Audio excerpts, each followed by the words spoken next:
किंवा निकाल समोर आले त्यानुसार सत्ताधारी भाजप हा क्रमांक 1 चा पक्ष असल्याचे दिसतंय। अश्विन, आपण एका पायचार्टच्या माध्यमातून आपल्या प्रेक्षकांना सांगूयात की आता राज्याचा कल किंवा राज्याचा मूड कसा दिसतोय जिल्हा परिषद निवडणुकांच्या बाबतीमध्ये। 731 जागांपैकी 389 जागांचे अश्विन निकाल हाती आलेत, ज्यामध्ये भाजप 142 जागांचा आघाडीवर आहे। जवळपास म्हणजे 1.5 शतकी वाटचाल आता भाजपची म्हणावी लागेल त्यांना। त्यानंतर शिवसेना शतकाकडे, म्हणजे हे 1.5 शतक तर ते शतकाकडे आहेत। 89 ठिकाणी शिवसेना आघाडीवर आहे। राष्ट्रवादीचा आकडा 82 आहे सध्याच्या घडीला। काँग्रेस 29 ठिकाणी आघाडीवर आहे। शरद पवारांची राष्ट्रवादी 7, ठाकरेंची सेना 20, इतर 20 अशी सध्याची स्थिती आहे। त्यामुळे इथे अर्थातच मोठी आघाडी किंवा मोठा परफॉर्मन्स जो आहे तो पुन्हा एकदा भाजपचा आपल्याला बघायला मिळतो। 150च्या घरात ही भाजपची आकडेवारी गेलेली बघायला मिळते आणि अनेक ठिकाणी आता एव्हाना आनंदोत्सव, जल्लोष, गुलालाची उधळण हे सगळं सुरू झालेलं आहे। कारण आता निकाल म्हणजे मतमोजणी सुरू होऊन जवळपास 2 तास हे आता झालेले आहेत। 11:56, 11:57 झाले। त्यामुळे 2 तास जवळपास आता हे निकाल जे आहेत ते आता म्हणजे मतमोजणी सुरू होऊन झालेली आहेत आणि तिकडे अनेक ठिकाणी आता आनंदोत्सवाला सुरुवात। कुंभरोशी गणातल्या शिवसेनेचे उमेदवार संजय मोरे जिंकले, तर राष्ट्रवादीचे सचिन उत्तेकर महाबळेश्वरमध्ये हे पराभूत झाले। आता हळूहळू वैयक्तिक निकाल देखील समोर येत आहेत। सिंधुदुर्गमधला हा निकाल समोर आलेला होता। तिकडे रायगडमधला तळा तालुक्यात राष्ट्रवादीचे सगळे उमेदवार जिंकले। म्हसळ्यामध्ये सुद्धा सगळे उमेदवार राष्ट्रवादीचे जिंकले होते रायगडमध्ये, आणि आता तळ्यामध्ये सुद्धा सगळे उमेदवार जिंकल्याचं चित्र पाहायला मिळते। त्यामुळे राष्ट्रवादीने आपली या 2 ठिकाणची ताकद अबाधित ठेवल्याचं चित्र पाहायला मिळतं आहे। रायगडमध्ये शिवसेना 13 तर राष्ट्रवादी 10 जागांवरती सध्या आघाडीवर आहे।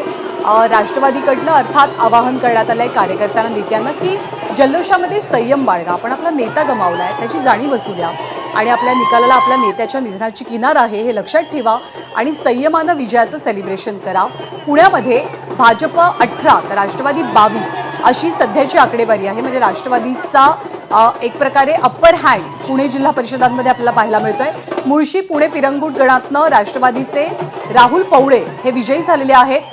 अजित लाकाळ हे सुद्धा शिवसेनेचे धाराशिवमधनं विजयी होत आहेत। संगमेश्वरच्या कोसुम गटातनं भाजपचे उमेदवार हे विजयी झालेले आहेत। मंगळवेढ्यातनं भाजपच्या संगीता दुधाळ यांनी विजय मिळवलेला आहे। शिवसेनेचे दिलीप भोईर हे अलिबागमधल्या आवास गटातनं विजयी झाल्याचं पाहायला मिळतं आणि महाबळेश्वर तालुक्यात शिवसेनेनं खातं उघडलेलं आहे। शिवसेनेचे उमेदवार संजयराव मोरे यांचा विजय आपल्याला पाहायला मिळतोय। 393 म्हणजे जवळपास 731 पैकी 400 जागांचे कल किंवा निकाल आपल्या हाती आलेत आणि यामध्ये 145 जागांसह भाजप सगळ्यात मोठा पक्ष आहे किंवा क्रमांक 1 चा पक्ष आपण म्हणू।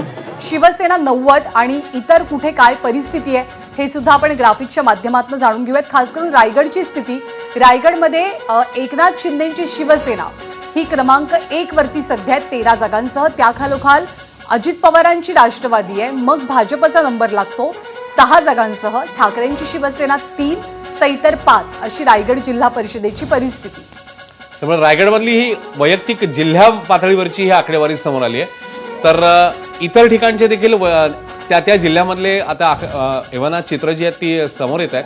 393 कल आतापर्यंत समोर येत आहेत, ज्याच्यात 145 ठिकाणी भाजपची आघाडी, 90 ठिकाणी शिवसेना, राष्ट्रवादी 82, काँग्रेस 29, त्यासोबतच ठाकरे सेना 20, राष्ट्रवादी शरद पवार पक्ष 7, इतर 20 आणि काही ठिकाणचे निकाल देखील आता हळूहळू समोर येत आहेत। संभाजीनगरमधला निकाल समोर आलाय। रायगड तळामध्ये राष्ट्रवादीचे सगळेच्या सगळे उमेदवार जिंकलेत। 2 गट आणि 4 गण हे राष्ट्रवादीने जिंकलेले आहेत। त्यामुळे राष्ट्रवादीचा एक मोठा परफॉर्मन्स इकडे। संभाजीनगरात शिवणा गट शिवसेनेचे उमेदवार जिंकले। तर महाबळेश्वर कुंभरोशी गणात शिवसेनेचे उमेदवार संजय मोरे जिंकलेले आहेत, संजयराव मोरेंचा विजय। तर कुंभरोशी गणात राष्ट्रवादीचे सचिन उत्तेकर पराभूत। सिंधुदुर्ग, वेंगुर्ले, महापण गणात भाजपचे विष्णू फणसेकर जिंकलेत। तर पिरंगुट गणात राष्ट्रवादी शरद पवार पक्ष राहुल पवळे, मुळशी, पुणे, धाराशिव, पळसप गटात